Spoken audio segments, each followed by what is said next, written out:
राधे। आप सबके स्वागत बा हम तीन चैनल पे और देखिए तीनों जने लगनी है। आप सब ढेर आशीर्वाद देती है। एक चैनल पर काहे देते नहीं, चैनल पर ना देते हम बहुत टेंशन हो जाएंगे। इतना मेहनत करी था, आप सब अगर नहीं करते तो बड़ी गर्मी पड़ा था। देखिए तो एसी और कूलर कुछ चला था। तो आप सब आना एक बहुत नीक गाना लेकर आई।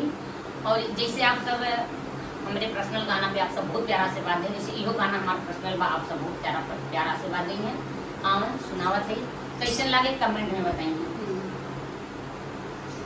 कैसे ननद हो जाए तो करवा हम भौजी से पूछी हम बताऊंगे।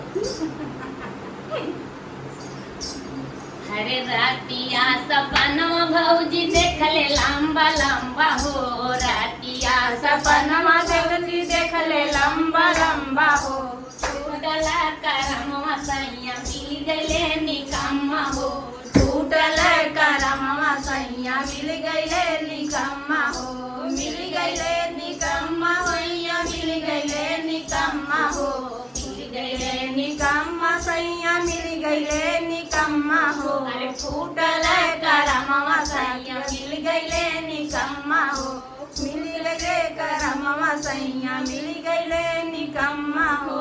खेत बेचे बारी बेचले बेचले खारी हनमा हो, खेत बेचले बारी बेचले खारी हनमा हो, खेत बेचले बारी बेचले खारी हनमा हो, खेत बेचले बारी बेचले खारी हनमा हो, टूटला रमनवा राजा भइले निकम्मा हो, टूटला रमनवा राजा भइले निकम्मा हो, टूटला रमनवा राजा भइले निकम्मा हो, होई गइले निकम्मा भौजी होई गइले निकम्मा हो, होई गइले निकम्मा भौजी होई गइले निकम्मा हो, टूटला रमनवा भैया होई गइले निकम्मा हो, टूटला रमनवा भौजी होई गइले निकम्मा हो।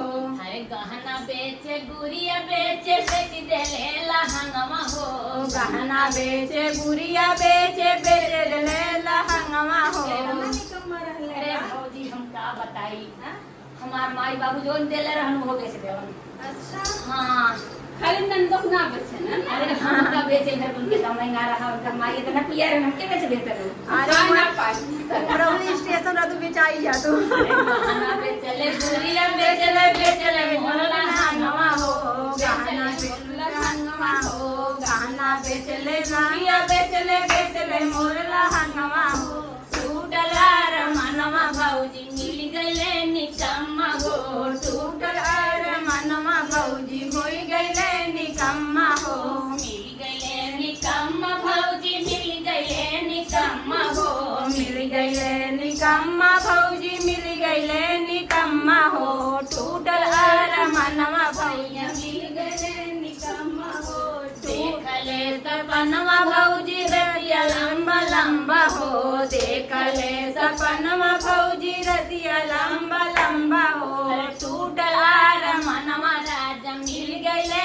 निकम्मा हो, टूटला रमनवा राजा मिल गइले निकम्मा हो। अरे चूड़ी बेचले कंगना बेचले चूड़ी बेचले कंगना बेचले गहनवा हो, चूड़ी बेचले कंगना बेचले गहनवा हो, बेच देले गहनवा भौजी बेच देले गहनवा हो, बेच देले गहनवा भौजी बेच देले गहनवा